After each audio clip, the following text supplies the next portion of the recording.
Today, we are diving into something really different.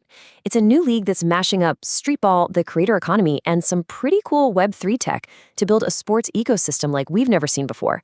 So let's break down exactly how they're planning to pull this off. Here's the game plan for this explainer. We're going to start with the big why behind the whole league. Then we'll look at the engine that actually powers it, break down the specific tech they're using, and see how it all turns into actual money. After that, we'll see how it stacks up against some of the big names in the space, and finally, check out their roadmap for the future. All right, first up, let's get to the heart of it, the mission. You gotta understand, this isn't just about creating a new way to play basketball. It's really about trying to fix a system that's, kind of broken. The entire idea, the whole thing, really boils down to this one powerful question. I mean, think about it. Forget the billionaire owners. Forget the giant corporations. What if the people who actually create the value, the players sweating on the court, and the fans cheering them on, what if they were the ones in charge and the ones who reaped the rewards? And that right there is where the No Backboard Basketball League, or NBBL, steps onto the court. It's their big answer to that question. It's designed from the ground up to be an ecosystem where real-world basketball action is hardwired directly into a digital economy. Now, to really get how this all works, we need to lock in this key term, phygital. You're going to hear it a lot. It's just a mashup of physical and digital. So, picture this. A real basketball player makes an incredible shot in the real world, and that physical act instantly creates real, trackable value in a digital system. That's the core concept. The magic trick we'll keep coming back to. And make no mistake, this isn't some small-time idea.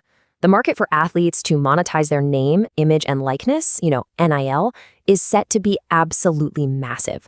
But here's the crazy part about that huge number. Right now, more than 70% of that money doesn't even make it into the pockets of the young athletes themselves.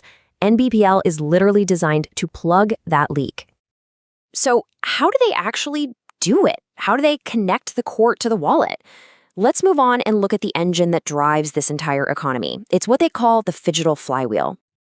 It's this simple but really powerful three-step loop. Okay, so step one, it all kicks off with young athletes creating these amazing viral highlight videos.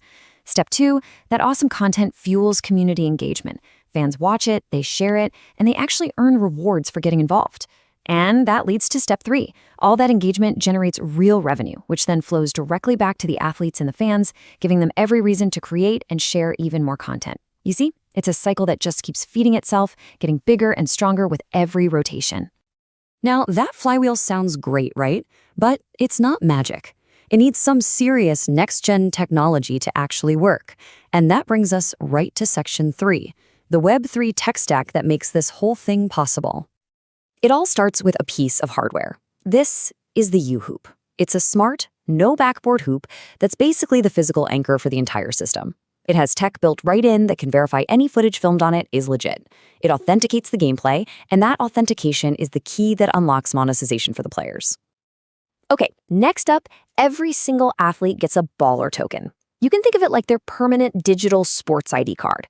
It's soul-bound, which is just a fancy way of saying it's permanently tied to them. They can't sell it or give it away. Now, it tracks all their stats, but here's the crucial part. It's also their digital wallet. So when a highlight video of an athlete goes viral, a smart contract automatically sends a 15% cut of the revenue directly to their baller token. The money just finds them. So what's in it for the fans, right? That's where the U-Hooper Society comes in. And these are not just some digital JPEGs you collect. These are membership NFTs that basically make you a part owner of the league. Holding one of these gives you actual voting rights on league decisions, exclusive access to events, and a real, tangible stake in the very ecosystem you're helping to build. And finally, there's the currency of this whole attention economy, the John B. token. Fans earn these tokens just for doing what they already do, watching videos, sharing content, engaging with the community. Then they can turn around and use those tokens to tip players they like, buy merch, or get VIP access to stuff. It's a brilliant way to reward both the people making the content and the people consuming it. So when you see it all laid out like this, it just kind of clicks, right? You see how all these pieces fit together to make a complete system. The U-Hoop proves the physical action is real. The baller token gets the money to the athlete. The U-Hooper's NFT gives ownership to the fan. And the John B. token is the gas that makes the whole economy run day to day. Every single part has a clear and essential job. Okay, so we've got the vision, we've got the tech. But does it actually make money?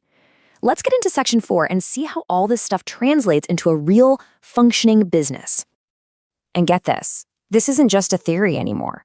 The content engine is already humming along. Just this year, NBBL's athlete highlights have already reached over 2.3 million unique viewers. I mean, that is some serious reach, and it proves that people are hungry for this kind of raw, exciting content. And all that attention? Well, it's incredibly valuable. Based on some very conservative models, just selling ads on 10% of their video inventory could generate over $400,000 a week. That is a massive revenue stream built directly from that flywheel we were just talking about. But here's the really smart part. They're not just betting on one horse. It's not just about ads. The model is smartly diversified. Revenue is also designed to come from things like merchandise, membership, and NFT sales, and even ticket sales for live events and pay-per-views. This makes the whole business way more stable and resilient. Now, NBBL isn't being built in a bubble. So you might be wondering, okay, this sounds cool, but how does it stack up against what's already out there? Well, let's move to section 5 and compare it to some of the most successful Web3 projects around. This comparison of utility, what you actually get for being involved, is really key. You've got top projects like Pudgy Penguins, which offer awesome physical toys, or VFriends, which is all about exclusive access to big events. But NBBL's utility is playing a totally different game. It's about creating real-world earning opportunities for athletes and giving fans actual governance over a sports league. It's fundamentally different. And this scorecard from the source material really puts it all into perspective. I mean, yeah, Pudgy Penguins and VFriends are rock solid across the board, total A players. But look at that A+ for innovation for NBBL. No one else is blending youth sports, digital ownership, and content creation in quite this way. It shows its potential is right up there with the giants of the space. So what's next? Where does a project with this much ambition go from here? Let's turn to our final section and look at their roadmap for building the future of basketball. This is not a flash in the pan. They have a very clear 7-year vision that's mapped out. It starts small and smart, operating on rented courts in year 1. By year 2, they're building a flagship content hub. Year 3, they expand to a new city. And the long-term goal? To scale this model up to around 100 gyms all across the country. It's ambitious, for sure, but it's a concrete path forward. And all of this brings us to the final crucial question. We've seen how NBBL is connecting physical action to digital value, how it's empowering young athletes, and how it's giving fans a real seat at the table. So, is this phygital community-first approach just a cool one-off experiment? Or are we actually looking at the new playbook for the entire future of sports?